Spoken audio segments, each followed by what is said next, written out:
मंत्र पाठ। ओ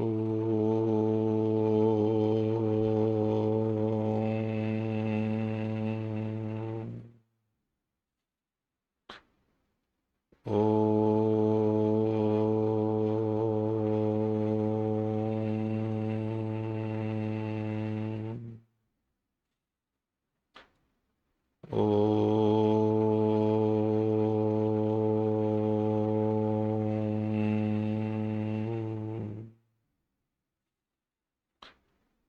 ॐ सहनाववतु सहनौ भुनक्तु सह वीर्यं करवावहै तेजस्विनावधीतमस्तु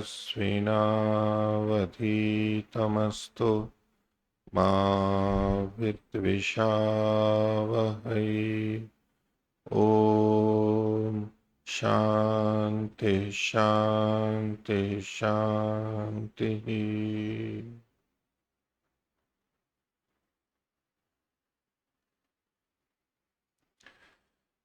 वेदांत दर्शन की 112वीं कक्षा। वेदांत दर्शन तृतीय अध्याय का तृतीय पाठ। कल हमने 10वां 11वां और 12वां सूत्र देखा था। सिद्धांति का यह कथन है कि सब जगह अभेद होने से, अर्थात सब शास्त्रों में लक्ष्य के रूप में ब्रह्म ही है, अन्य कोई नहीं है। अभेद होने से ये जो आनंद आदि शब्द हैं, आनंद रस आकाश, ये शब्द उसी प्रधान के लिए होने से अन्यत्र भी, यानी अन्य शास्त्रों में भी गृहीत हो सकते हैं। उन शब्दों को वहां ले सकते हैं और उनकी भिन्न भिन्न उपासनाओं में भी इन शब्दों का प्रयोग किया जा सकता है। और जो प्रिय श्रेयस्वादि थे शब्द, जिसमें प्रिय, मोद और प्रमोद, ये जो शब्द थे, कम और अधिक, तो परमात्मा में चूंकि कम और अधिक नहीं होता है, तो समान ही रहता है उसको, इसलिए इनको परमात्मा में न घटा करके इनको अन्यत्र घटाना चाहिए। ये तरतम भेद यदि है तो वो परमात्मा में हमें नहीं लेना चाहिए। यहां तक हमारी बात हुई थी। तो कल के प्रसंग में किन्हीं को कुछ पूछना है तो बोलिए। ओ नमस्ते मुनि जी। हाँ। यदि किसी व्यक्ति की जीवनी कई लेखकों ने लिखी हो, तो एक बात किसी एक लेखक की जीवनी में मिलती है तो दूसरी बात नहीं मिलती, तो क्या हम उन दोनों जीवनियों को भी आप एक जगह उपसंहार कर सकते हैं, जैसा कि उपनिषद में बताया गया है? आप लौकिक व्यक्तियों की जीवनी या पुस्तक के संदर्भ में कह हाँ। रहे हैं, वहां तो नहीं ले सकते, क्योंकि वो स्वतंत्र अपने बारे में लिख रहे हैं, उनकी अपनी स्वतंत्र मान्यताएं, स्वतंत्र कथन है। उपनिषदों के वक्ता अलग अलग, लेखक अलग अलग होते हुए भी, चूंकि वो एक परंपरा के हैं, इसलिए वो लिए जा सकते। वेद वैदिक हैं, वैदिक परंपरा के हैं, और ऋषि हैं, और ऋषि परस्पर विरुद्ध कथन नहीं करेंगे। तो अगर किसी ऋषि ने अतिरिक्त कथन कहीं किया है तो उसकी सहायता अन्यत्र भी ले सकते हैं, समझने के लिए ले सकते हैं। तो वैसे तो एक एक व्यक्ति के ग्रंथों की सहायता हम एक दूसरे से ले सकते हैं, जो महर्षि दयानंद से संबंधित हम कल उदाहरण देख रहे थे। लेकिन अन्य लोक में जो अलग अलग ग्रंथ हैं, उनकी इधर से उधर सहायता यदि वो स्वतंत्र रूप से विचार कर रहे हैं तो नहीं ले सकते, उसमें विरोध आ जाएगा। पर मान लीजिए कि कोई व्यक्ति आज की दृष्टि से गणित का विशेषज्ञ है, अथवा रसायन विज्ञान या भौतिक विज्ञान का, और उसी परंपरा में है, एक विशेषज्ञ ने ये लिखा, एक विशेषज्ञ ने ये लिखा, और कहीं कोई गुण यहाँ छूट गया और कोई यहाँ अतिरिक्त बात है, तो कई पुस्तकों को पढ़ के हम इधर उधर ले लेते हैं ना, वो ये चीज यहाँ छूट गई है, इनसे नहीं लिखी, ये वाली यहाँ ले लेते हैं। तो यदि एक परंपरा है, एक ही शैली में है, और वहां अलग अलग वक्ता हैं, पुस्तकें हैं, तो उसका हम एक दूसरे में ग्रहण कर सकते हैं, और यहां भी ऐसे हो जाएगा। पर जीवनी में ऐसा आवश्यक नहीं है। हाँ, सामान्य रूप से जो जीवन है, किसी ने अपने जीवन की कोई अलग घटनाएं लिखी हैं, तो मान लीजिए वो कुछ अलग, पूरा जीवन अलग कार्य में लगा रहा, अलग देश में, अलग परिस्थिति में, तो उससे संबंधित सीख आ जाएगी। और दूसरे ने भी अपनी जीवनी लिखी है, वो किसी अलग क्षेत्र में अलग तरह से कार्य करता रहा, उसके भी जो अनुभव है, दोनों ने सत्य लिखा है, तो हम अपने जीवन में दोनों का उपयोग कर सकते हैं, उसमें कोई आपत्ति नहीं है। हाँ, विरुद्ध हो रहे हैं तो विचारना होगा कि भाई क्यों विरुद्ध हो रहे हैं। सिद्धांत विरुद्ध है, निष्कर्ष में भेद आ गया है, तो निष्कर्ष तो दो गलत विपरीत तो सही नहीं हो सकते, कोई एक ही होगा, वहां विचार कर लिया जाएगा। तो जीवन कैसे जीना चाहिए हम अगर पूछें तो कैसे जीना चाहिए? आपने जीवनी शब्द ही बोला था। जैसे महर्षि दयानंद जी की जीवनी के कई लेखक मिलते हैं, तो अच्छा, महर्षि दयानंद के अलग अलग अलग लेख मिले तो अब तो लेखक भेद हो गया, उसमें आवश्यक नहीं है, क्योंकि उसमें तो बड़ा मतभेद भी है ना कई बातों को लेकर के। तो कईयों ने तो बड़े चमत्कार भी लिख दिए हैं, वो दूसरों को स्वीकार्य नहीं है, भावना में लिख दिया सत्यानंद जी वाला जो है। और दूसरा एक बड़ा विवाद है कि स्वतंत्रता आंदोलन में उनका वो समय गया या नहीं गया, तो एक तो उनको स्वीकार करता है, वो अलग से जीवनी मिलती है, एक बिल्कुल विरोध करता है कि नहीं ये गलत, काल्पनिक है, ये ऐसे किया गया है। तो अनेक व्यक्तियों के द्वारा लिखी हुई महर्षि की जीवनी में हम सामंजस्य कर लें, वो यहां से नहीं घटित होगा, इससे नहीं निकल के आएगी जो अभी हम पढ़ रहे हैं, वहां नहीं होगा, ये ऐसा नहीं लेना चाहिए, विपरीत हो सकता है वो। ठीक है, और किसी को पूछना? बोलिए। ओम नमस्ते मुनि जी। ये जो 12वां सूत्र है, ये पूर्व पक्ष की ओर से है उत्तर पक्ष की, ऐसे समझ कौन सा? रहा हूँ।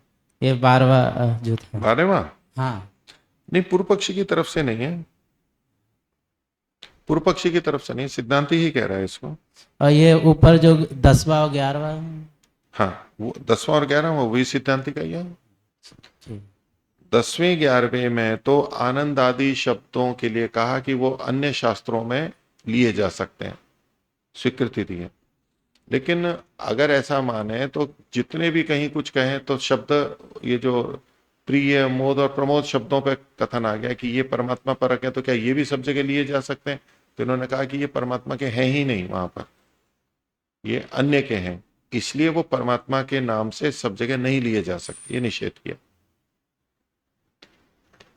परमात्मा के जितने भी वाचक शब्द हैं वो हम और जगह ले सकते हैं, उसकी सहायता ले सकते हैं।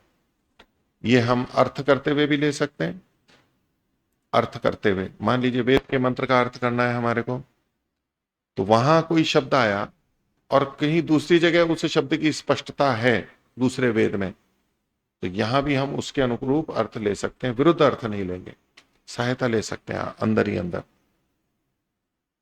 ठीक है।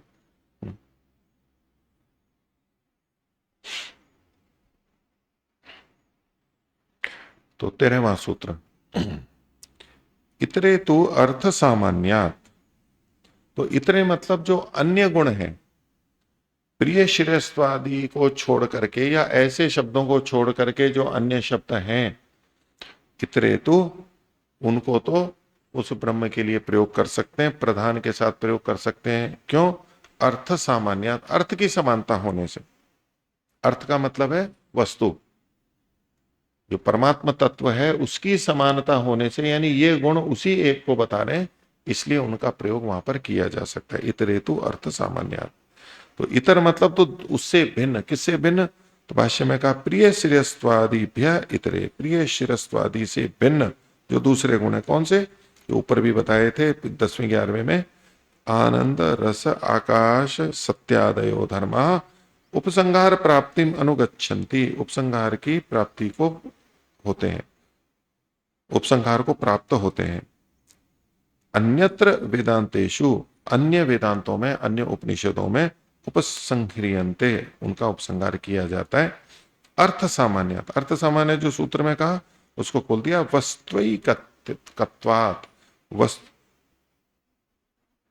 वस्त्वैक्यात्, वस्तु का ऐक्य होने से, यानी समानता होने से। वस्तु यानी यहां पर है परमात्मा, तो वस्तु के एक होने से।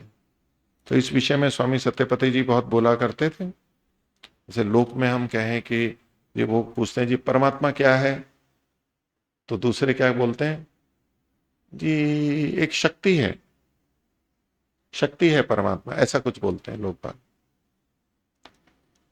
और वो कोई कहे कि नहीं परमात्मा एक वस्तु है, तो जो अन्य लोग होते हैं ना वो कहते हैं परमात्मा वस्तु कैसे हो सकती है, परमात्मा तो वस्तु नहीं होगी, ऐसा बोल देते हैं ना लोग बात। क्यों ऐसा वो कहते हैं? कि वस्तु का मतलब जिसका रूप होता है, जिसमें आकार होता है, जिसको छू सकते हैं, उसको वस्तु बोलते हैं। तो बोले वस्तु तो भौतिक होती है, आकार प्रकार वाली होती है। तो परमात्मा तो आकार प्रकार से रहित है, तो परमात्मा वस्तु कैसे हो सकता है? अब संसार में वस्तु या मैटर की क्या परिभाषा करते हैं लोक के अंदर? जिसकी लंबाई चौड़ाई हो, जो स्थान घेरता हो और जिसमें द्रव्यमान हो, उसको कहते हैं।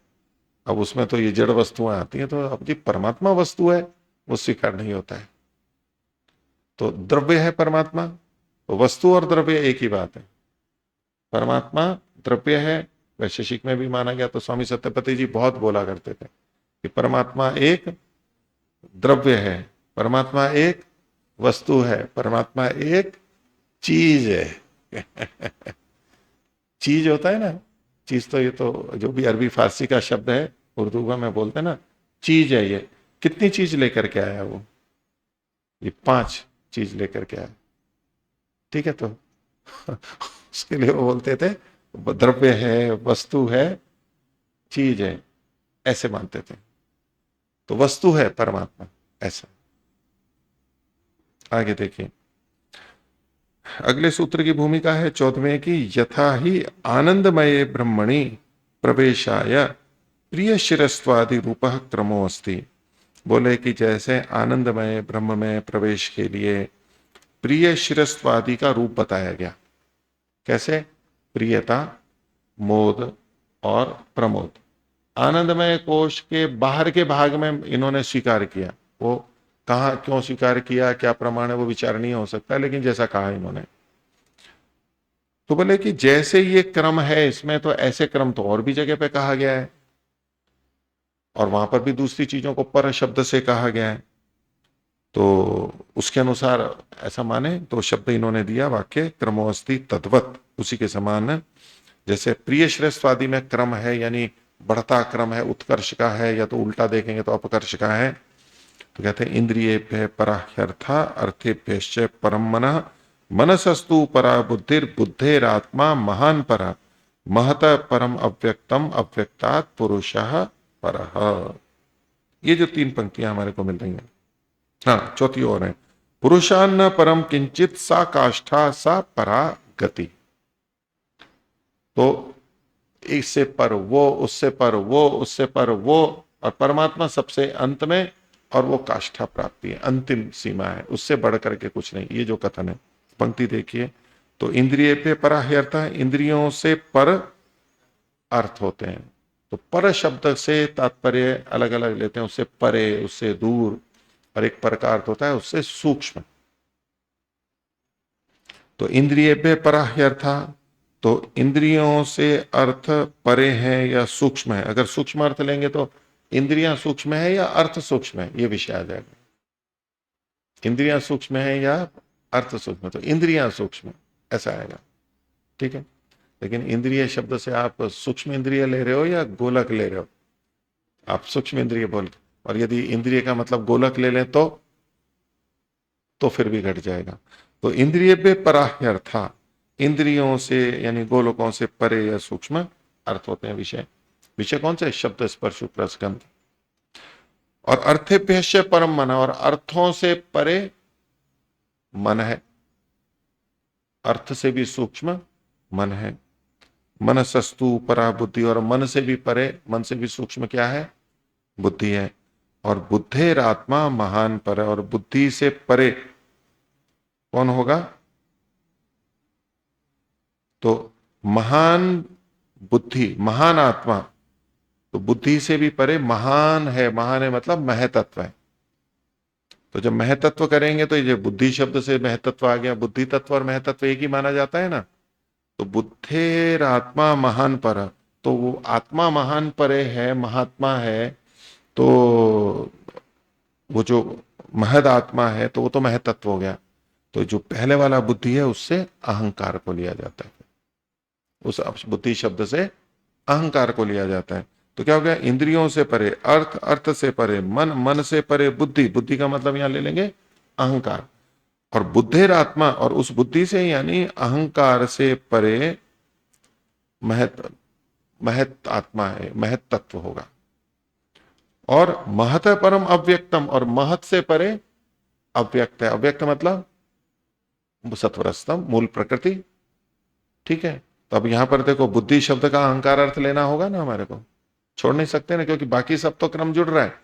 लेकिन यदि अहंकार बुद्धि का मतलब बुद्धि ले लिया तो उससे परे, बुद्धि तत्व से परे महतत्व नहीं मानेंगे ना।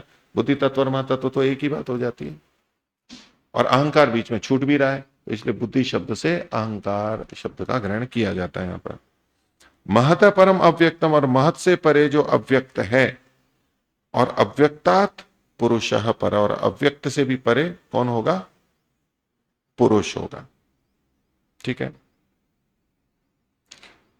पुरुषात्मा परम किंचित, और पुरुष से परे कुछ नहीं है। सा काष्ठा सा परागति, वो काष्ठा है, अंतिम सीमा है, मतलब उससे बड़ा कोई नहीं है। सा परागति ही, और वो पर गति है। तो अब देखिए इसमें पर शब्द कितनों के लिए आया है? सबके लिए। इंद्रियों से परे अर्थ है, और उससे परे मन है, फिर ये, तो इनको पर शब्द से कहा गया है ना, वो उससे परे है, वो उससे परे है।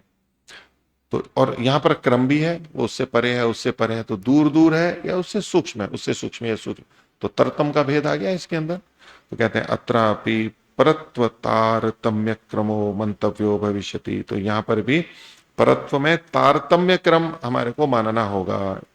इति अत्रुच्यते, उसके विषय में यहां पर कहा जा रहा है। तो पीछे पीछे आनंद या सुख में तरतम का भेद बताया था, प्रिय, मोद और प्रमोद में, और उस भेद को देखते हुए परमात्मा में भी भेद होगा, ऐसा वो कहने का आक्षेप था। यहां पर कह रहे हैं कि जी परमात्मा पर है, आपने ये बात रखी थी, बोले पर तो ये भी पर है, वो भी पर है, वो भी पर है, तो पर में भी बहुत क्रम का भेद है। पर में भी क्रम का भेद हो गया। अब जब पर में क्रम का भेद है और परमात्मा पर है, तो परमात्मा में भी फिर क्रम का भेद होना चाहिए। पर एक सीढ़ी जैसा हो गया, और परमात्मा सीढ़ी है, तो परमात्मा में भी निचली ऊंचली सीढ़ी होगी, ऐसा आक्षेप पूर्व पक्षी की तरफ से दिया जा रहा है। उसका समाधान ये करेंगे अब आगे। ठीक है, इसमें देखिए दो बातें मैं आपके सामने रखना चाह रहा हूं, कि जैसे यहां पर बुद्धि शब्द अहंकार के लिए आया ना, तो ऐसे सांख्य में भी उस तरह से शब्दों का प्रयोग हो जाता है, या मन का हो जाता है। आपने मनुस्मृति के संदर्भ में देखा था, शास्त्रार्थ में, शास्त्रार्थ में शीतल जी और आचार्य रविंद्र जी के बीच में मनुस्मृति के श्लोकों का चल रहा था ना। इससे मन उत्पन्न होता है, वो मन का मतलब क्या है, वो विचार था ना। फिर शीतल जी ने पिछले श्लोक का कहा भी इस मन का मतलब यहां पर बुद्धि है, बुद्धि तत्व मह तत्व। वहां था ना कि जागृत होकर के ब्रह्म ने सबसे पहले किसको उत्पन्न किया? मन को उत्पन्न किया, ऐसा वाक्य था ना। तो उसमें था कि भाई ये गौण कथन है, यहां पर मन का, फिर मन के बाद में ये, तो उसका क्रम नहीं बन रहा था। तो वहां मन का तात्पर्य क्या है, तो पिछले श्लोकों को उद्धृत करते हुए उन्होंने मन का मतलब वहां पर बताया था मह तत्व या बुद्धि तत्व, ये मान करके कथन किया था। तो ऐसे कुछ कई बार शब्दों का प्रयोग होता है, और वहां संगति हमारे को लगानी होती है। एक तो ये बात है, और कुछ इसी तरह के आधारों पर कई जने सांख्य में भी, तो बुद्धि जो है, वो बुद्धि वैसे तो निर्णय करती है, बुद्धि शब्द के लिए लिखा है अलग से कि बुद्धि निर्णय करती है। और चूंकि बुद्धि शब्द से अहंकार है, तो वो कुछ लोग क्या मानते हैं कि अहंकार से निर्णय होता है, अहंकार के द्वारा निर्णय होता है। बुद्धि को निर्णय करने वाला बताया, और बुद्धि शब्द से कहीं अहंकार का ग्रहण होता है, तो अहंकार ही निर्णय करता है, ऐसा भी कुछ लोग कह देते हैं।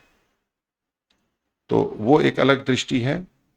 और एक यहां पर जो कहा ना, सा काष्ठा सा परागति, काष्ठा, काष्ठा शब्द का प्रयोग आपने और जगह स्मरण आ रहा होगा आपको, पराकाष्ठा। तो पराकाष्ठा ठीक है, लोक के अंदर प्रयोग है। दर्शन की दृष्टि से योग दर्शन में, योग दर्शन में एक है, बोलिए, तत्र निरतिशयम सर्वज्ञ बीजम, परमात्मा सर्वज्ञता का बीज है, आधार है। कैसे? निरतिशय, निरतिशय का मतलब जिससे बढ़कर के कोई नहीं होता। तो वहां पर व्यास भाष्य में काष्ठा शब्द का प्रयोग है। तो काष्ठा, पराकाष्ठा, अंतिम सीमा, चरम सीमा उसको बोलते हैं, उससे अधिक कोई नहीं है।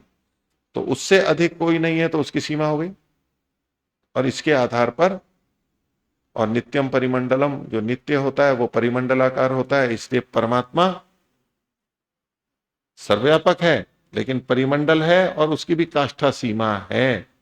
ये एक विचार बन गया शास्त्रों के अनुसार। आपको बताया था मैंने, पहले बताया था, याद आ रहा है? तो वो पुस्तक है, उस मतलब ज्योतिष तत्व विवेक, या ज्योतिष विवेक, हाँ। तो वडलूर वाले जो स्वामी जी हैं, स्वामी ब्रह्मानंद जी, जो वेदव्रजी मीमांसक जिनका पहला नाम था, स्वामी सत्यपति जी के साथ में मीमांसा पढ़ी थी उन्होंने, अजमेर में रहते हुए, अजमेर ऋषि उद्यान में रहते हुए मीमांसा पढ़ी थी। और कहाँ पढ़ने जाते थे? पंडित युधिष्ठिर जी मीमांसक से पढ़ने जाते थे। विभाजन के बाद में पंडित युधिष्ठिर जी मीमांसक उधर लाहौर में थे, कहाँ थे, फिर आजीविका का संकट था, तो वो चूंकि अजमेर के पास के थे, हम पीछे गए भी थे, जो स्वर संधान शिविर में गए थे ना, हम घूमने भी गए थे, उनके गांव भी गए थे, फिर अच्छे आवास। तो वो अजमेर में दूध बेचा करते थे उस समय, और कोई साधन नहीं था, जैसे दूध ये होते हैं ना, दूध दही या वो चीजें बेचने का, और फिर साइकिल पे दूध लेके घरों में दिया करते थे, इतने बड़े विद्वान, स्थिति ऐसी थी, उनको ये करना पड़ा था। और उस समय स्वामी सत्यपति जी और स्वामी वेदव्रत जी मीमांसक, मीमांसक तो तभी बने, मीमांसा पढ़ी इसलिए मीमांसक, ऋषि उद्यान में रहते थे। और कहाँ रहते थे? सरस्वती भवन के नीचे, जो सीढ़ियों के नीचे है ना, जहां भी बर्तन रखे रहते हैं सरस्वती भवन में चढ़ते हैं ना, तो सीढ़ियां हैं, वो पुरानी कुछ कुटियां थी, वहां भी रहते होंगे, उसके वहां रहते थे, मेरे को जैसी जानकारी है। और भोजन भी खुद बनाते थे। और वहां बगीचा जो अभी है, जहाँ, वहां पर ऐसी घास बड़ी बड़ी खड़ी रहती थी, जब बड़ी हो जाती थी तो काट के सुखा लेते थे, उन्हीं को जला जला करके रोटियां बनाते थे। भोजन की व्यवस्था नहीं थी वहां पर उस समय। ऐसे रहते हुए उन्होंने वहां पर पढ़ा, तो वो वेदव्रत जी मीमांसक है। तो उनकी पुस्तक के अंदर ये लिखा हुआ है, उनका आधार है। तो ये काष्ठा शब्द से ऐसा अर्थ नहीं लेना है, ज्ञान से पराकाष्ठा वैराग्यम, ये भी शब्द आता है ना। वैराग्य किसे कहते हैं? ज्ञान की पराकाष्ठा को वैराग्य कहते हैं, कि ज्ञान की सीमा पूर्णता आ गई, तो वहां पूर्णता के अर्थ में है। तो परमात्मा की व्यापकता पूर्णता के अर्थ में लेंगे, और पूर्णता अनंत के रूप में ही लेनी है, उसको सीमा नहीं माना है। भाई परमात्मा बोले अनंत है, भाई कितना भी अनंत हो, कहीं ना कहीं हो, सोचने में क्या आएगा, कहीं ना कहीं तो सीमा होगी उसकी, कहीं ना तो कहीं ना होगी।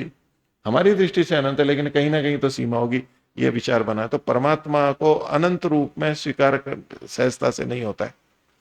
ठीक है, अनंत मान लेंगे, सबसे बड़ा, लोक लोकांतरों से बड़ा, लेकिन कहीं ना कहीं तो सीमा होगी, उससे आगे ना। क्योंकि हम सभी चीजों को शांत देखते हैं, जितनी है वो शांत होती है, तो परमात्मा भी शांत ही होगा।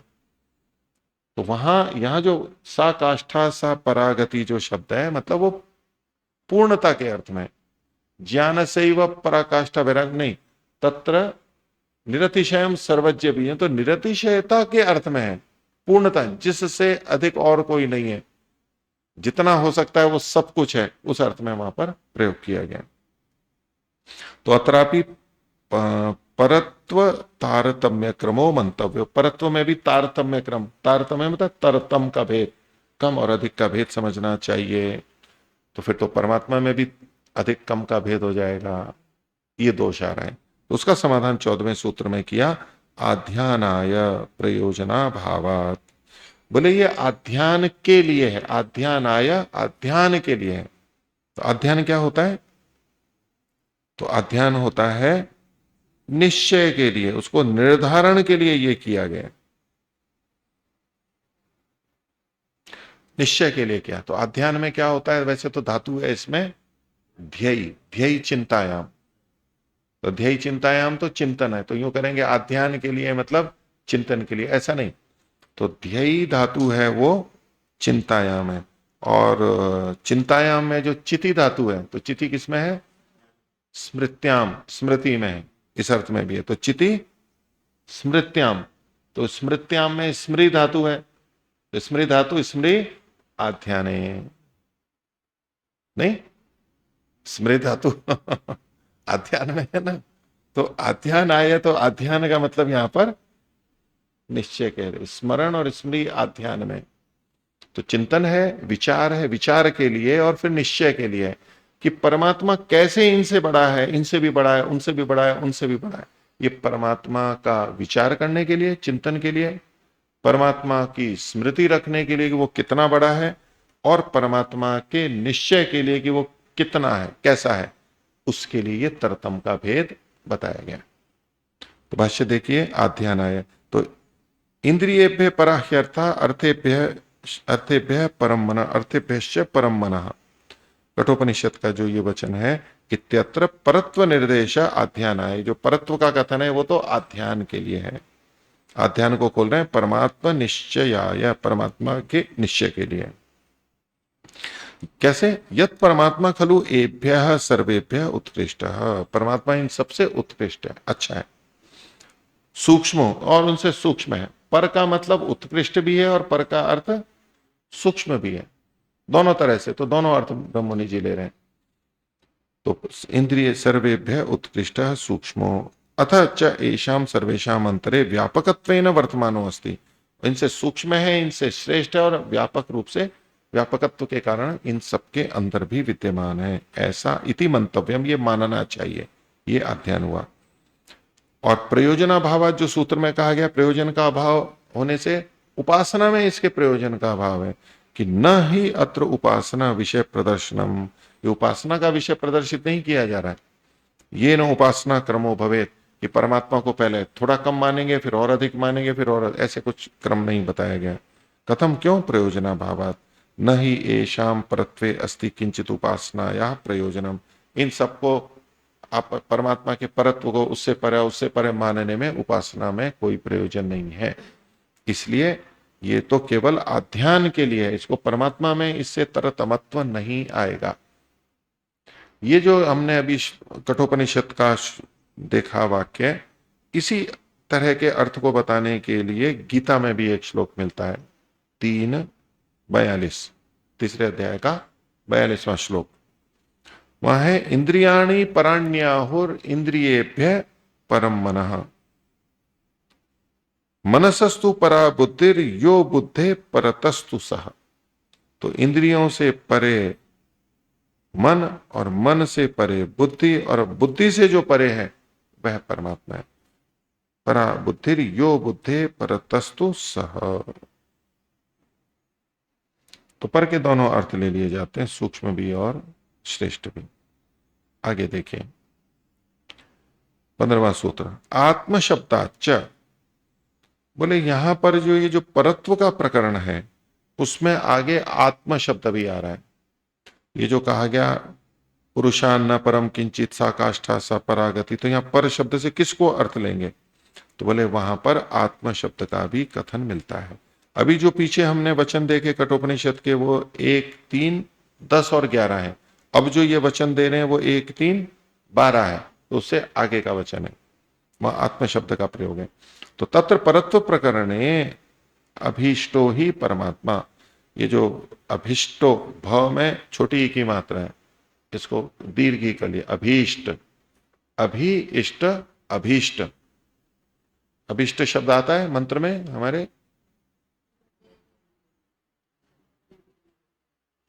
शन्नो देवी, वहां पर ह्रस्वीकार है दीर्घिकार है? अभीष्ट है, शन्नो देवी अभीष्ट है जी, दीर्घ है वहां पर, क्या विचार है?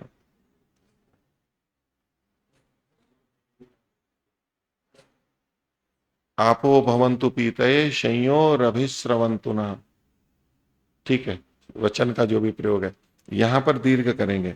अभीष्ट, हम जो बोलते हैं ना आपको क्या अभिष्ट है, अभिष्ट नहीं अभीष्ट होता है, वो दीर्घ होता है। अभी और इष्ट मिला करके दीर्घिकार आएगा, अभीष्ट।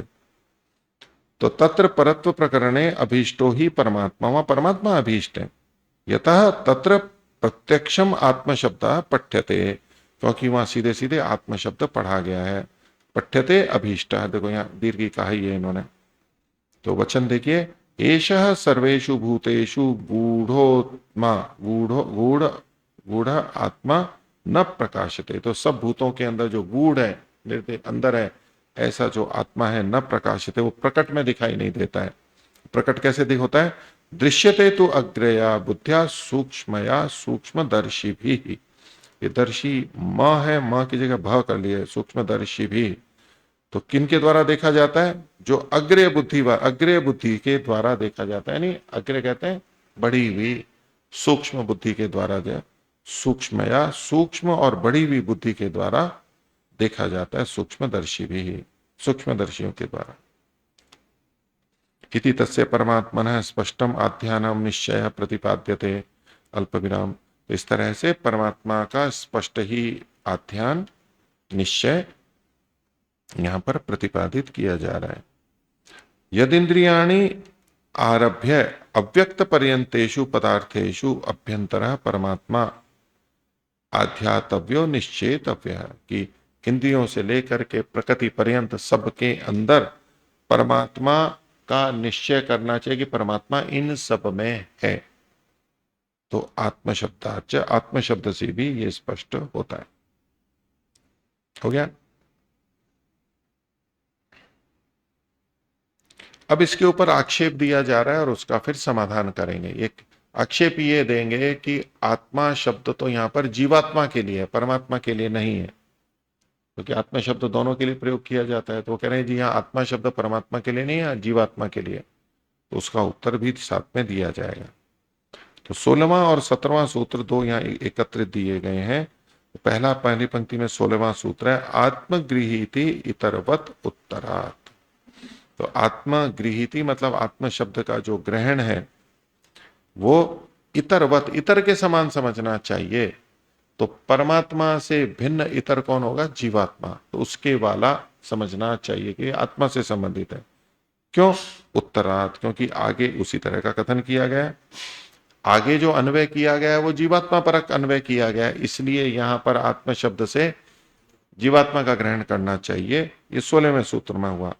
तो और इसका उत्तर आगे देंगे। और अन्वय आदि, अन्वय होने से, कि अन्वय से भी पता लगता है कि यहां पर आत्म शब्द से जीवात्मा का ग्रहण होना चाहिए। तो इति चेत, ऐसा अगर कोई पूर्व पक्षी कहे तो इति चेत स्यात् अवधारणात्, अवधारण के द्वारा हम निश्चय करते हैं वहां पर कि आत्म शब्द से परमात्मा का ही ग्रहण होगा। कैसे होगा वो भाष्य में बताएंगे अभी। ये जो ऊपर का था ना, भूतेषु गूढ़ोत्मा, तो यहां पर गूढ़ो आत्मा, दो अवग्रह लगे, गूढ़ आत्मा गूढ़ोत्मा, ऐसा होगा। और स्पष्ट करना हो तो दो अवग्रह के चिन्ह लगाते हैं वहां पर, लेकिन संधि में यूं देखेंगे तो गूढ़ोत्मा है। गूढ़ आत्मा गूढ़ोत्मा। भाष्य देखिए, तो एतयो सूत्रयो एक वाक्यता अस्ति, दोनों को मिला के कहा है। तो आत्मगृहीति इतरवत, आत्मगृहीति इतरवत, ये इतना अंश 16वें सूत्र का लिया। तो एषः सर्वेषु भूतेषु गूढ़ोत्मा न प्रकाशते, ये जो कठोपनिषद का वचन था 12वां, 1, 3, 12, जो कि 15वें सूत्र में कहा गया। तो उक्त वचने यद आत्मगृहीति, इस यहां पर जो आत्म शब्द का ग्रहण किया गया, आत्मगृहीति को आगे खोला, आत्म शब्द ग्रहणम, आत्म शब्द का जो ग्रहण किया गया, तन्न परमात्मा विधायकम, वो परमात्मा को बताने वाला नहीं है, किंतु तद इतरवत, इतर के समान, उससे भिन्न इतर कौन है? जीवात्मवत, जीवात्मा के समान, जीवात्मा निमित्तम मंतव्यम, वो शब्द जीवात्मा अर्थ को बताने का निमित्त है, जीवात्मा निमित्तक है, जीवात्मा के कारण से यहां आत्म शब्द का प्रयोग किया गया। तो प्रश्न उठा है कि कुतः, ये आप कैसे मान रहे हैं? तो वो बोल रहा है उत्तरात अन्वयात, बाद में अन्वय होने से। ये पूर्व पक्षी कह रहा है, आत्मगृति गृहीति इतरवत उत्तरात अन्वयात, ये पूर्व पक्षी कह रहा है।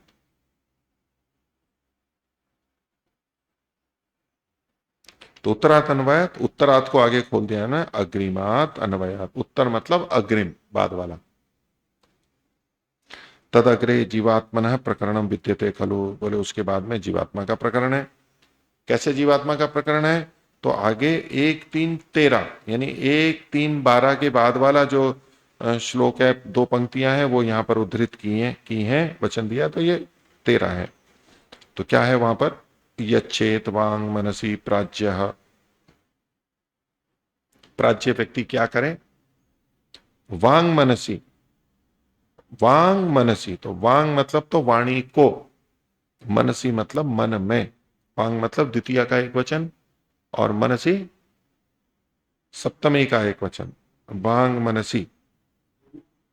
हाँ, वांग मनसी इकट्ठा शब्द होता है, उसमें सत्यम यथार्थे वांग मनसी, योग दर्शन व्यास भाष्य में जो आता है ना, तो वाणी और मन दोनों को मिलाकर के करेंगे तो वांग मनसी शब्द बनेगा। लेकिन यहां पर जो अर्थ लिया जाता है ना कि वाणी को मन में स्थापित करें, तो अब वांग मनसी में हमको अलग अलग अर्थ करना पड़ेगा। ठीक है, तो यच्छेत वाक मनसी, अब मनसी में दीर्घी कैसे आए वो एक अलग प्रयोग कर लेंगे।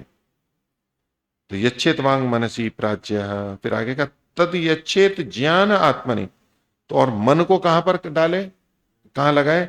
ज्ञान आत्मा में लगाए, और ज्ञानम आत्मनि महति, और ज्ञान आत्मा को कहां लगाए? महति, महद आत्मा में लगाए। कौन कौन से शब्द हो गए?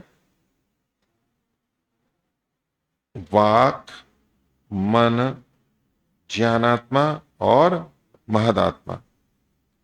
ज्ञानम आत्मनि महति नियच्छेत तद यच्छेत शांत आत्मनि, और उसको फिर शांत आत्मा में लगा दे।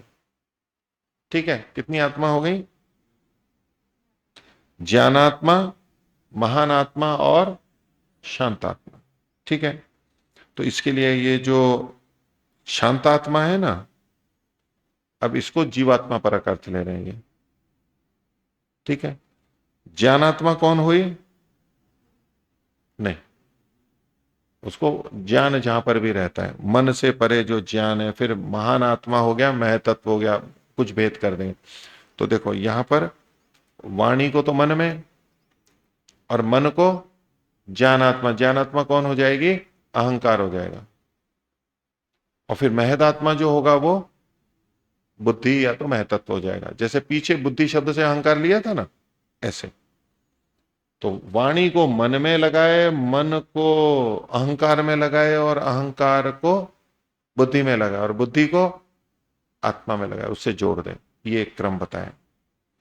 तो यहां इनका ये कहना है पूर्व पक्षी का कि देखो यहां तो आत्मा का प्रसंग है, जीवात्मा का प्रसंग है। तो कहते हैं आगे, अत्र नियमन क्रमे, नियमन का जो क्रम है, अंतिमो जीवात्मा प्रतिभाति, ये जो अंतिम है ये तो जीवात्मा प्रतीत हो रहा है। और ये श्लोक कौन सा हुआ गया? 1-3-13। जब यहां पर आत्मा परक अर्थ आ रहा है, तो 1-3-12 में जो अर्थ लेंगे वो भी आत्मा जो है वो जीवात्मा परक लेना चाहिए, परमात्मा नहीं लेना चाहिए, ऐसा पूर्व पक्षी का भाव है।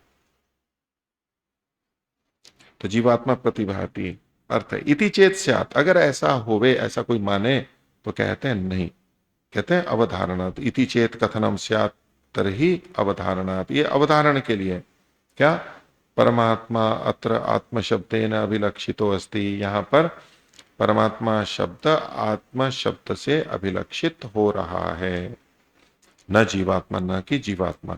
तो ये जो तम यच्छेत शांत आत्मा नहीं, तो यहां शांत आत्मा है ना, ये पर आत्मा अर्थ लेंगे, परमात्मा अर्थ लेंगे, न जीवात्मनि। अब कहते हैं अवधारणम ही तत्र परमात्मनो अस्ति। बोले ये कैसे आपने माना? बोले वहां पर जो अवधारण किया गया है वो परमात्मा में किया गया। तो कैसे पता लगेगा? तो आगे जो ये वचन दिया है ये है कठोपनिषद का 1-3-15। अब 15वें में जो वर्णन किया गया है वो ब्रह्म का ही है कि पक्का है, परमात्मा का ही है। तो पीछे हम कौन कौन से वचन देख करके आ रहे थे? 10, 11, फिर 12वां और फिर 13वां।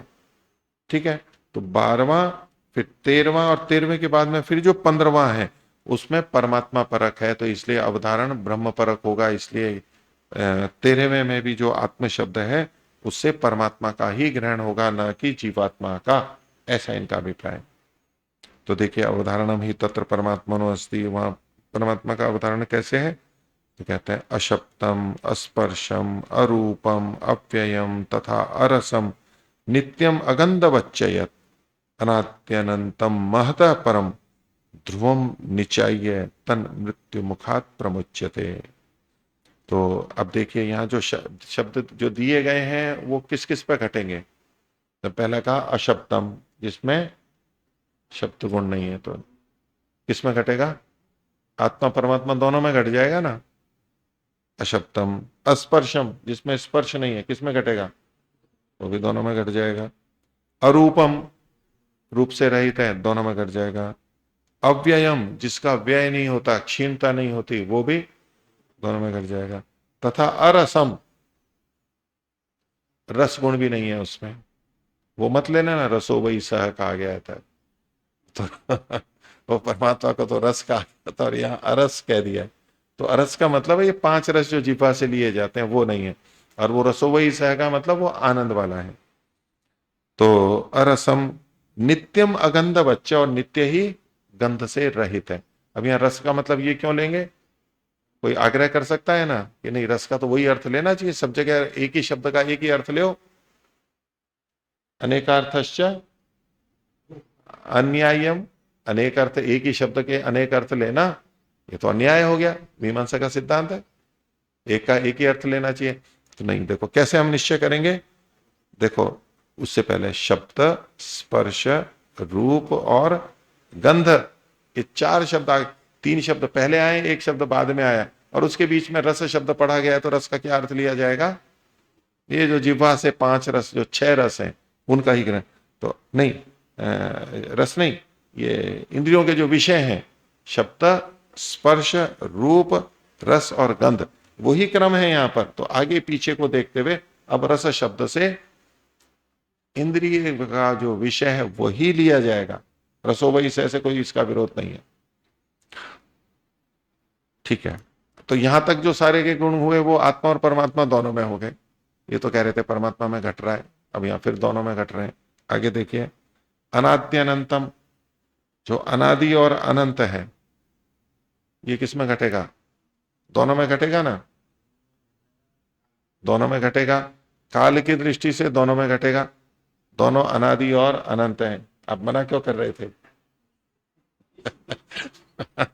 आप देश की दृष्टि से कह रहे थे वो ठीक है, तो देश की दृष्टि से अब ये परमात्मा में घटेगा, आत्मा में नहीं घटेगा, लेकिन काल की दृष्टि से दोनों में घट जाएगा। अनाद्य अनंतम महत परम, और महत से भी जो परे है, दोनों पे घट जाएगा। सूक्ष्मता की दृष्टि से, श्रेष्ठता की दृष्टि, महत परम ध्रुवम, और जो ध्रुव है स्थिर है। अब कौन स्थिर है? ध्रुव, आत्मा या परमात्मा? ध्रुव तो परमात्मा ही होगा, क्योंकि वो सर्वव्यापक है, तो सर्वव्यापक होने से उसमें गति नहीं है। आत्मा तो एक देशी है, तो उसमें तो गति है, तो ध्रुव तो नहीं है अगर गति के अर्थ में लें तो। और स्थिरता के अर्थ में लें तो कह सकते हैं, वो तो हम काल की दृष्टि से देख ही चुके हैं, दोनों नित्य हैं। तो परम ध्रुवम निचाय्य, उसको प्राप्त करके तन मृत्यु मुखात प्रमुच्यते, वह मृत्यु मुख से छूट जाता है। तो किसको प्राप्त करके मृत्यु मुख से छूटता है? अब दोनों पे घटेगा। आत्मा को प्राप्त करके मृत्यु मुख से छूट जाएगा, परमात्मा को पाके ही मृत्यु मुख से छूटेगा। अब ये परमात्मा परक ही है, आत्मा परक नहीं है। तमेव विदित्वा अति मृत्यु में थी। तो तन मृत्यु मुखात प्रमुच्यते तस्मात आत्म शब्देन परमात्मा अभिप्रेयते। इसलिए यहां पर आत्म शब्द से परमात्मा का ही ग्रहण करना होगा। तो यहां पर शांत आत्मा में, शांत आत्मा कौन सी ले लेंगे? परमात्मा, ठीक है। तो फिर महान आत्मा किसको लेंगे और ज्ञान आत्मा किसको लेंगे? एक एक कम करना पड़ेगा तो दिक्कत हो जाएगी। आज जीवात्मा को महान आत्मा मानना पड़ेगा फिर, और ज्ञान आत्मा जो है तो वाणी को मन में, और मन को एक संगति है तो अपनी लगाने की दृष्टि से बोल रहा हूं, अब उसको ज्ञान आत्मा में लगा दें। तो एक ज्ञान आत्मा है, एक महद आत्मा है, और एक शांत आत्मा है, ठीक है। तो ज्ञान आत्मा, आत्मा जीवात्मा ले लिया मान लो अर्थ, ठीक है। तो आत्मा के बाद में तो फिर अब एक ही आत्मा बचा, फिर महान आत्मा शांत आत्मा, दो कहां से? तो उसके दो रूप ले लिए परमात्मा के। कैसे? एक वो रूप है जो इस सृष्टि को संचालन कर रहा है, परमात्मा का वो रूप है तो महात्मा ही, महान आत्मा है, बड़ा है। जीवात्मा तो अणु स्वरूप है, ये महान आत्मा है। तो परमात्मा का वो स्वरूप जो इस सृष्टि रचना को चला रहा है, ठीक है, तो बड़ा है वो, इसलिए महान आत्मा बोल दिया। और उसका इस सृष्टि से परे वाला जो रूप है, इस सृष्टि से जो परे वाला रूप है वो है शांत आत्मा। अर्थापत्ति लगाओ। इस सृष्टि वाला जो रूप है वो तो हो गया, नहीं, सृष्टि से परे वाला हो गया, वो तो हो गया शांत आत्मा। तो उसे सृष्टि वाला रूप कैसा होगा? अशांत आत्मा हो गया। नहीं नहीं, उसको अशांत नहीं कह रहे, वो महद आत्मा है वहां पर भी। लेकिन जब कुछ काम कर रहे हैं, सक्रिय हैं, तो शांत का मतलब वो मानसिक शांति और अशांति ही नहीं है, स्थिरता। वो इस तरह नहीं कहना कि जब हम कह रहे हैं कि उससे परे जो परमात्मा है वो तो है शांत, और उससे पहले वाला जो है जो सृष्टि में है वो हो गया अशांत। अब अशांत शब्द सुनते ही जो आपको मुस्कुराहट आ रही है कि परमात्मा को तो अशांत कह नहीं सकते, तो अशांत का अर्थ आप क्या ले रहे हो? जैसे हम मानसिक अशांत हो जाते हैं, विचलित हो जाते हैं, आप वो अर्थ लेकर के तो परमात्मा में कैसे घटेगा? लेकिन गति की दृष्टि से, चलायमानता की दृष्टि से परमात्मा का वो भाग तो चलायमान नहीं है ना, प्रयत्नशील नहीं है। परमात्मा प्रयत्न कर रहा है, ईक्षण कर रहा है, प्रयत्न कर रहा है जिससे सृष्टि चले। तो वो प्रयत्न परमात्मा में कहां हो रहा है? जहां ये कार्य द्रव्य है वहीं तो होगा, जहां ये लोक लोकांतर है वहीं तो होगा, और उससे परे जहां लोक लोकांतर भी नहीं है वहां वाला भाग है वो प्रयत्न कर रहा होगा क्या? नहीं है ना, क्यों करेगा वो प्रयत्न? तो वो इस दृष्टि से शांत है। अब भाग शब्द को सुन करके ऐसे अर्थ नहीं समझ लेना कि परमात्मा भी सावयव हो गया, ये तात्पर्य नहीं है। निरवयव में भी बुद्धि की समझ की भेद की दृष्टि से उसमें भेद किया जा रहा है। वास्तव में तो निरवयव है, एक रस है, एक रस है, पीछे भी आ गया, समान है। लेकिन परमात्मा के सर्वव्यापक अनंत परमात्मा में ये कार्य जगत एक चौथाई भाग के समान है। यत्र विश्वम भवत्येक नीडम, बस एक घोंसले के समान है। तो इस घोंसले में परमात्मा कुछ कर रहा है ना, वो उधर नहीं कर रहा है, वो शांत भाग है। अर्थात जब परमात्मा को हम सृष्टि रचयिता, सृष्टि पालक, सृष्टि उपसंहरता इस रूप में देख रहे हैं, तो ये महान आत्मा को देख रहे हैं। और इन सब से भी परे, इसको भी छोड़ करके वो जो उसका अपना स्वरूप है, जो कि प्रकृति निरपेक्ष, अभी तो प्रकृति सापेक्ष देख रहे हैं, जीवों के कर्मों को देख रहा है, जीवों के फलों को दे रहा है, इत्यादि इत्यादि सबको जान रहा है। ये जो गतिविधि हमारे को है, ईक्षण है, इन सब से छोड़ करके निरपेक्ष प्रकृति जीवात्मा निरपेक्ष जो परम ब्रह्म का स्वरूप है, वो उसको शांतात्मा कहेंगे। उस रूप में भी इसको ले सकते हैं। तो इनका कहना है ये जो अंत में कहा गया ये तो आत्मा का विषय नहीं है, ये परमात्मा परक है, और ये हमें आगे के अवधारण से प्राप्त होता है। ये अवधारण कठोर, यहां तो अवधारण नहीं हो रहा है, यहां तो मान लो दोनों दोनों अर्थ निकल रहे हैं, जीवात्मा परमात्मा। लेकिन जो कठोपनिषद का वचन दिया 1:3-15, यहां तो निश्चय है परमात्मा ही होगा, जीवात्मा नहीं हो सकता। ठीक है, आगे 18वां सूत्र, कार्याख्यानात अपूर्वम। तो कार्य का अख्यानात, कार्य का ख्यान न होने से। आप कुछ बोलने वाले थे, आपने हाथ खड़ा किया था।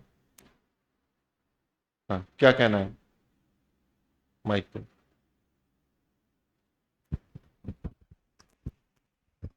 लघु शंका जनाते हैं। हैं? लघु शंका जनाते हैं। हाँ, तो हुआ हो ना, हुआ हो। यहाँ पीछे है, उतर के पीछे की तरफ यहाँ बना हुआ है, वहां चल जाएगी। तो कार्याख्यानात अपूर्वम, तो कार्य का कथन न होने से, अर्थात कार्य का निषेध होने से। ख्यान कहते हैं ना, ख्या, कथन करना ज्ञान के अर्थ में, तो आख्यानात। और आख्यान होता है कथा कहानी, आख्यान कोई व्याख्यान, आख्यान वो तो अच्छे से कथन करने अर्थ में होता है। तो आख्यान न कथन होने से, तो कार्य का अकथन होने से अपूर्वम। ये परमात्मा कैसा है? अपूर्व है। भाष्य देखिए, अपूर्वम कार्याख्यानात् क्वचित अध्यात्म ग्रंथे ब्रह्मात्मा ब्रह्मात्मानम अपूर्वम पठंती। ब्रह्मात्मा को अपूर्व शब्द से कहा जाता है। अपूर्व पठती, अपूर्वम पठती श्रुति, श्रुति ये कहती है। कैसे? तो ये वचन दिया इन्होंने बृहदारण्यक का, तदेतत् ब्रह्म अपूर्वम अनपरम अनंतम अबाह्यम अयम आत्मा ब्रह्म सर्वानुभू। ठीक है, तो क्या अर्थ होगा इसका? कि तदेतत् ब्रह्म, ये जो ब्रह्म है वो कैसा है? अपूर्वम, अपूर्व है। अपूर्व का मतलब है, अपूर्व का मतलब होता है कारण कार्य की दृष्टि से जब हम देखते हैं तो कारण पूर्व में होता है और कार्य बाद में होता है। कारण कार्य में कह सकते हैं ना, इस संबंध, कारण हमेशा पूर्व में होगा, कार्य से पहले होगा। तो जब कहेंगे अपूर्वम, वो पूर्व नहीं है, अर्थात परमात्मा बिना पूर्व वाला है, जिसका कोई पूर्व नहीं है, अर्थात जिसका कोई कारण नहीं है, अकारण है, कारण रहित है। और इसी को दूसरे शब्दों में कह सकते हैं अनादि है। जो सादी होता है, आदि वाला होता है, वो कारण वाला होता है, उसका कोई ना कोई कारण होता है। जो विद्यमान हो और कारण वाला हो तो वो सादी होगा, और जो अनादि है वो विद्यमान तो होगा लेकिन उसका कोई कारण नहीं होगा, तो अपूर्वम। दूसरा अनपरम, वो कार्य से भी रहित है, उसका कोई कार्य भी नहीं है उपादान की दृष्टि से। परमात्मा का कोई कारण नहीं है और परमात्मा का कोई कार्य भी नहीं है, अर्थात परमात्मा किसी का कारण भी नहीं है, उपादान कारण। अपूर्वम अनपरम अनंतरम, अनंतर का मतलब है कि जिसके अंदर कोई और नहीं है, सूक्ष्मता की दृष्टि से। कि जैसे प्रकृति में परमात्मा है, प्रकृति के अंदर परमात्मा गया हुआ है क्योंकि वो उससे सूक्ष्म है। आत्मा के अंदर भी परमात्मा है, क्यों? उससे सूक्ष्म है। लेकिन कोई परमात्मा के अंदर नहीं गया है, सूक्ष्मता की दृष्टि से ध्यान देना। तो अगर मैं पूछूं कि क्या परमात्मा के अंदर कोई नहीं गया हुआ है? परमात्मा के अंदर कुछ है या नहीं है? है। हम सब परमात्मा के अंदर ही हैं, हम सब परमात्मा के अंदर ही है ना। परमात्मा हमारे अंदर है और हम परमात्मा के अंदर हैं, ये जो कथन आता है। तो लेकिन यहां क्या कहा गया? अनंतरम, कि जिसके अंदर कोई नहीं है। तो ये किस दृष्टि से देखेंगे? दो अलग अलग दृष्टियां हैं। कैसे? एक तो देश की दृष्टि से कि परमात्मा अनंत है तो सारी चीजें उसी देश में, तो उसी के अंदर रहेंगी। इस दृष्टि से तो सारे सब अंदर ही हैं देश की दृष्टि से। लेकिन सूक्ष्मता की दृष्टि से जब देखेंगे तो अन्य चीजें परमात्मा में नहीं है, परमात्मा उनके अंदर है। मान लीजिए किसी एक वस्तु में हम लेते हैं, इस लेखनी के अंदर परमात्मा है। क्यों है अंदर? अंदर वो जाएगा जो सूक्ष्म होगा। तो लेखनी में परमात्मा है, पत्थर में परमात्मा है। तो अब ये नहीं कह सकते कि परमात्मा, पत्थर परमात्मा के अंदर चला गया सूक्ष्मता से, नहीं, परमात्मा ही उसके अंदर है। जब व्याप्य और व्यापक इन शब्दों का प्रयोग करते हैं हम, तो व्यापक कौन है? परमात्मा। व्याप्य कौन है? कारण कार्य प्रकृति, और हम आत्मा है, हम हैं व्याप्य। तो इसका क्या मतलब हुआ? कौन व्याप्त हुआ? परमात्मा इनमें व्याप्त हुआ है, परमात्मा इनमें गया हुआ है, परमात्मा इनमें विद्यमान है। और क्यों गया हुआ है? सूक्ष्मता के कारण से। जो जिससे सूक्ष्म होता है वो उसके अंदर जा सकता है, जो स्थूल होता है वो उसके अंदर नहीं जाता है। ठीक है। तो जैसे कि हम मोटा मोटा उदाहरण देते हैं, ये प्रसंग वहां आत्मा के प्रसंग में भी आया था, आत्मा के प्रवेश अप्रवेश का, और वो सूक्ष्मता और वो जो विषय था ना, तो हम यूं कहें कि मान लीजिए कोई पत्थर है, पत्थर में पानी प्रवेश कर सकता है, पत्थर में पानी प्रवेश कर सकता है, क्यों? पत्थर में पानी प्रवेश कर सकता है तो पानी सूक्ष्म है, मोटे तौर पे कहें, या उसमें पत्थर में छिद्र है, वो पृथ्वी है, ये जल है, वो उसमें चला गया। स्थूल उदाहरण नहीं लेना, इसमें ज्यादा तर्क वितर्क करोगे तो उदाहरण खंडित हो जाएगा। पानी पत्थर में प्रवेश करता है, पत्थर ले लो, चौक का टुकड़ा ले लो, कुछ भी ले लो, ऐसा कोई चीज, रुई का गोला ले लो, वो उसमें प्रवेश करता है। क्या पत्थर पानी में प्रवेश कर सकता है? तो जी पत्थर, पानी की बाल्टी हो या समुद्र तालाब हो तो उसमें पत्थर डाल दो तो चला जाता है अंदर। तब ये जाना भिन्न रूप है, ये भिन्न रूप है। अब जो पत्थर पानी में गया वो कैसे गया? पानी, पत्थर पानी में कैसे गया? पानी को हटा करके गया। पत्थर पानी, स्थूल दृष्टि से देखना, पत्थर पानी को हटा करके गया, पानी के अंदर नहीं गया वो अंदर तो हम क्यों देख रहे हैं? क्योंकि उसके चारों ओर पानी है, इसलिए हम कह रहे हैं अंदर चला गया।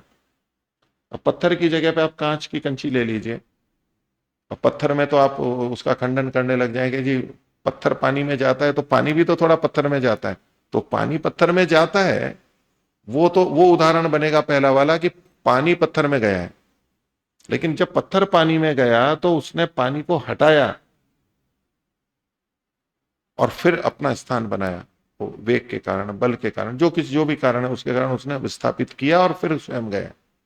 तो पत्थर की जगह हम कांच की कंची ले लेंगे तो उसमें तो पानी अंदर भी नहीं घुस पाएगा, एकदम बंद है, वो तो ठोस है, छिद्र नहीं है।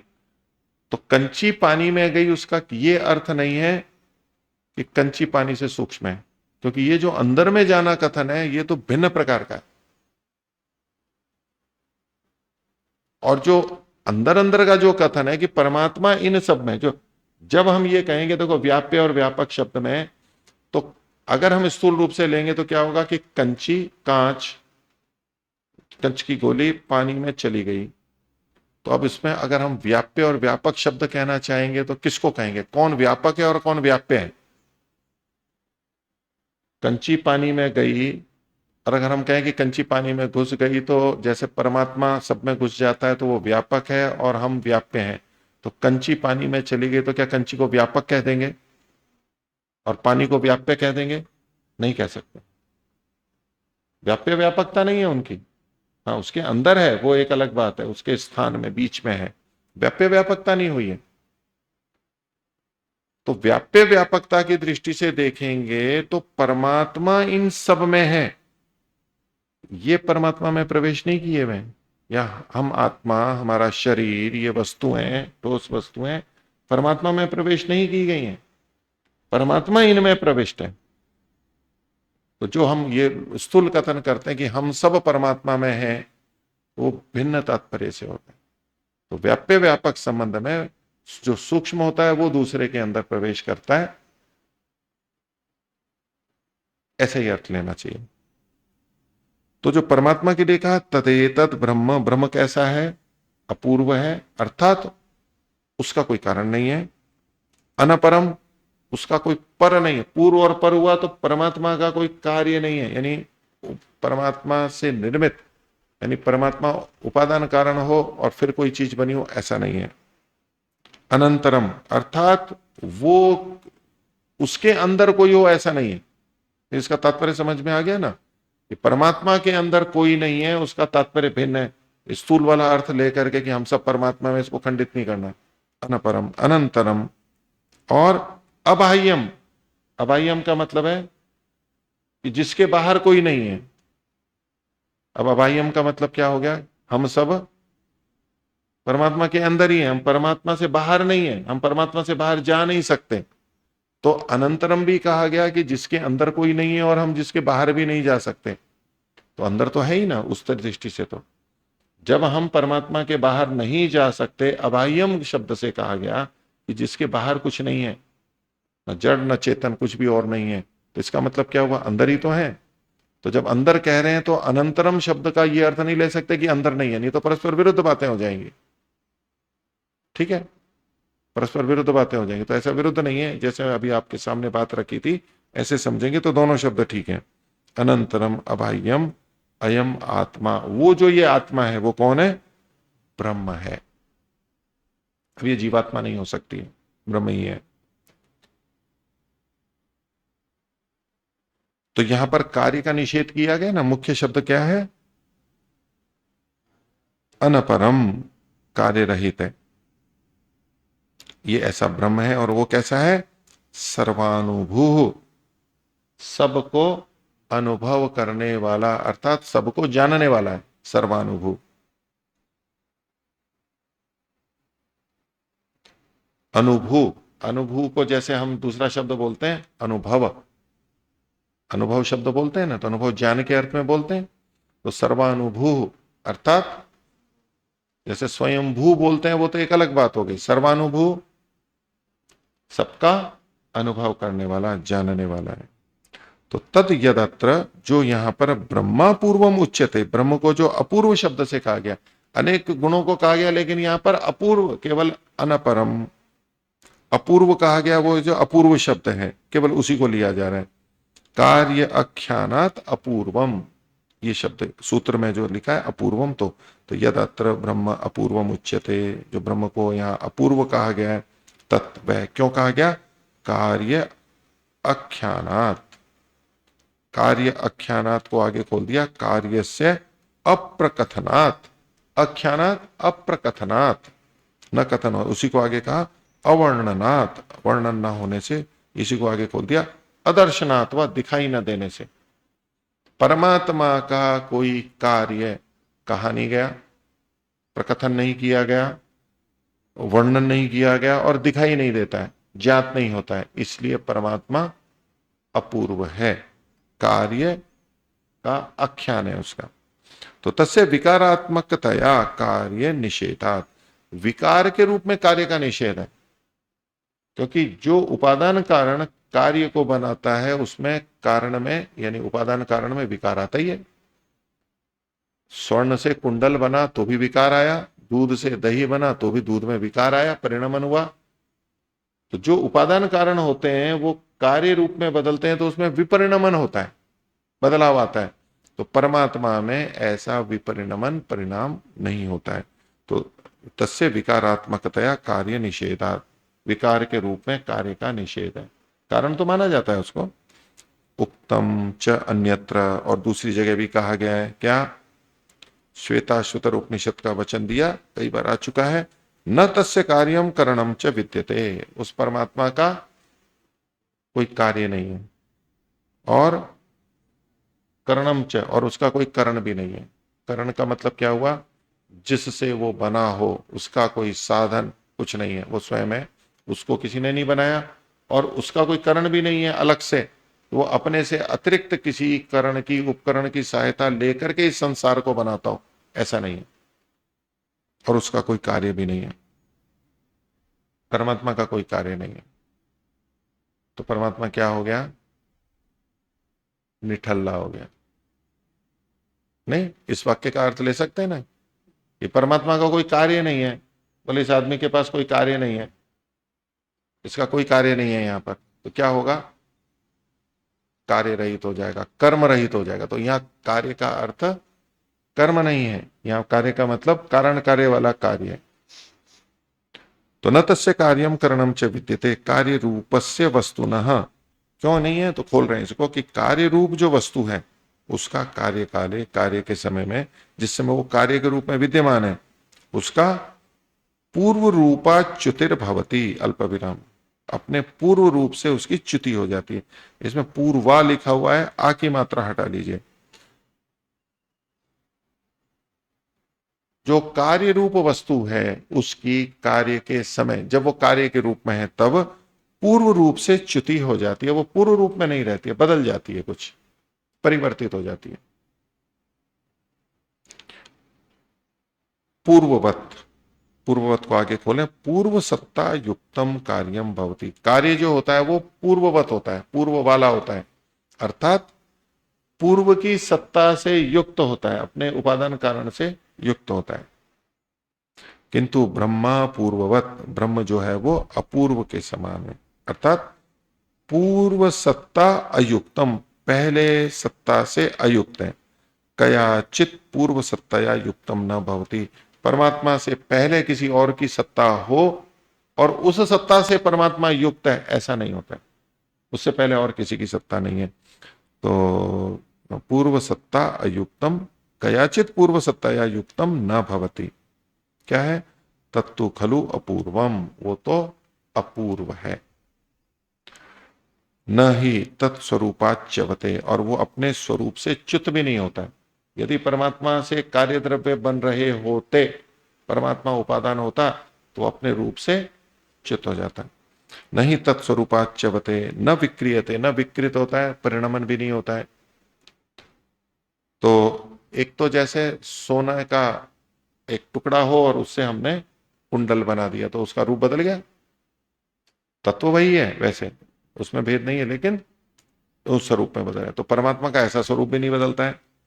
और न विक्रियते, दूध से दही बना है, ऐसा जो अगर परिणमन मानो तो भी नहीं होता है। तो परमात्मा बदल करके कुछ और बन जाए, ऐसा भी नहीं होता है। तो न स्वरूपाच्यवते न विक्रियते, अर्थात न कार्यत्वम आपत्त्यते, वो कार्य के रूप में कभी नहीं बनता है। परमात्मा कभी भी कार्य नहीं बनता है। तस्मात् तत् अपूर्वम, इसलिए उसको अपूर्व कहा है। तत् यत अपूर्वम विशेषणम, तो ये जो परमात्मा के लिए अपूर्व विशेषण कहा गया है, तत् अन्यत्र उपसंहर्तव्यम, इसका उपसंहार अन्य उपनिषदों में कर सकते हैं, इसको ले जा सकते हैं कि परमात्मा अपूर्व है। तो कहीं अपूर्व कहा गया किसी उपनिषद में, कहीं नहीं कहा गया, तो वहां पर भी उपसंहार किया जा सकता है कि वो अपूर्व है।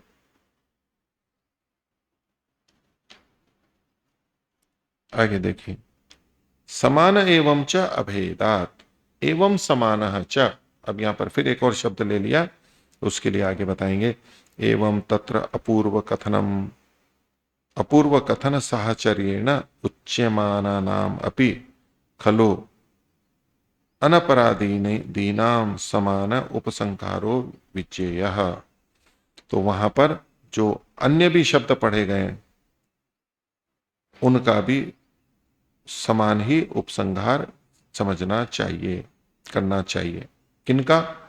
तो देखिए आगे क्या, अनपरम, अनंतरम, ये जो आगे कहे गए ना अपूर्व के बाद में, तो तदेतत ब्रह्मा अपूर्वम, वहां आप देखो पहला शब्द अपूर्व का था, तो उसके लिए अपूर्व का, तो समान एवं च अभेदात, ऐसे अन्य शब्दों को भी प्रयोग कर सकते हैं अन्य शास्त्रों में।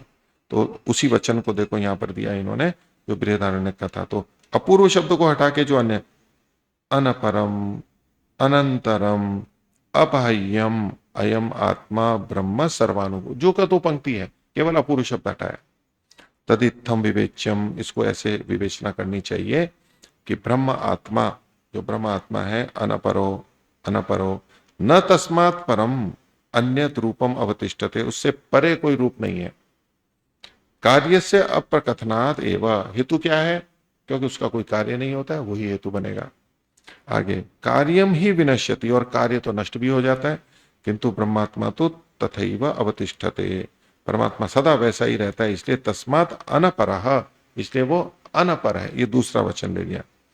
आगे था अनंतरो, अनंतरो अबाह्यश्च, तो ये व्याख्या तो अपन देख ही चुके हैं आपको, बस केवल शब्द देख लिए। तो अनंतरो अबाह्यश्च, तो ब्रह्मात्मा न तस्य अंतरे, उसके अंदर मध्य अवयव भागो अस्ति, उसमें कोई और अवयव और भाग नहीं है कि उसके अंदर कुछ और हो।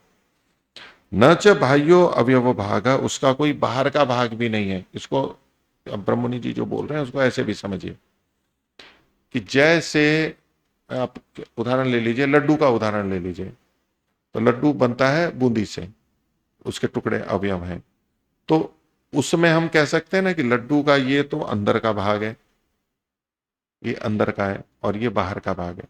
अगर लड्डू बनने के बाद में कुछ दिन रखा रह जाए तो क्या हो जाता है, बाहर की जो बूंदी है जबकि एक जैसी थी पहले, वो थोड़ी सूखी या कठोर हो जाएगी, और अंदर की है वो नरम रहेगी, थोड़ी मृदु रहेगी, तो गीली रहेगी थोड़ी।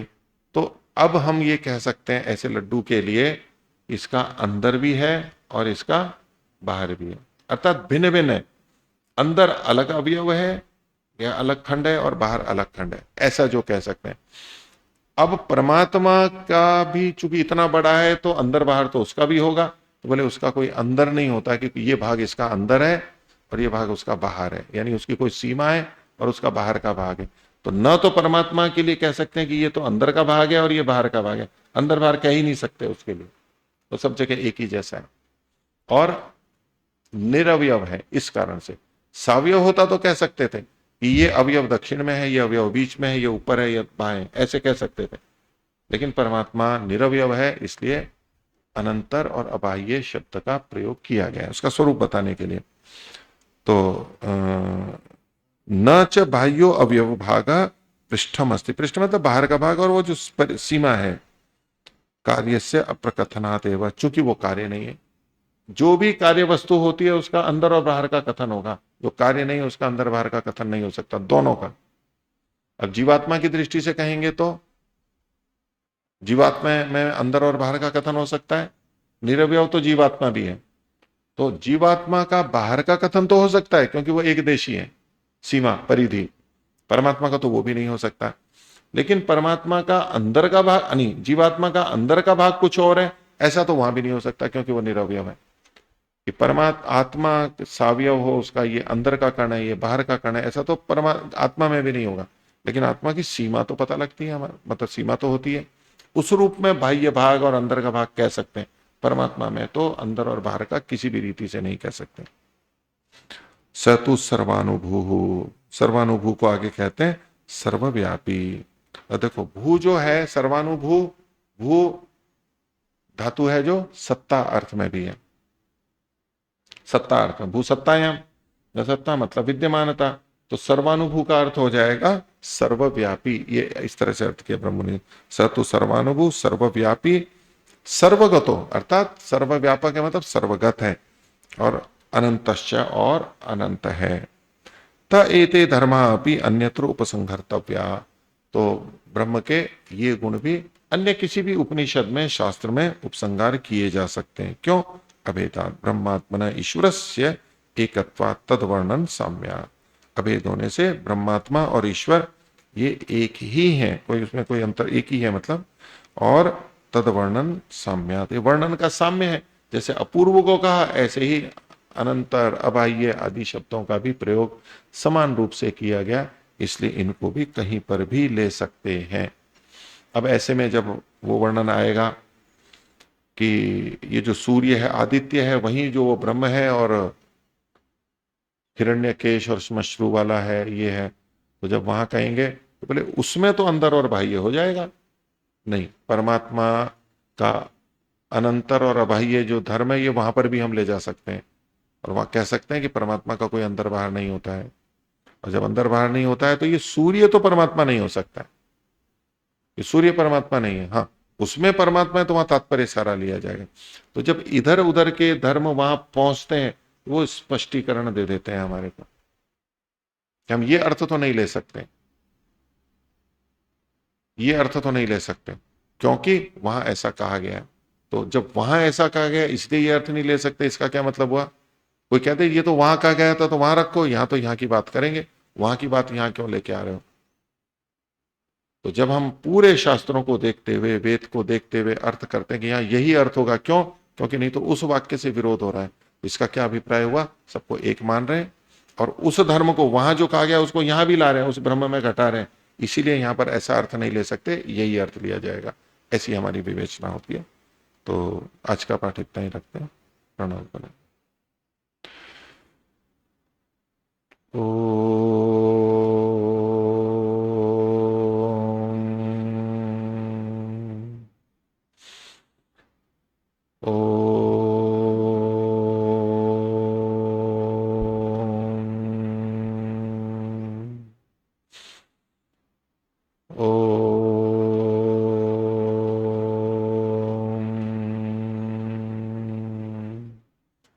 शांति शांति शांति।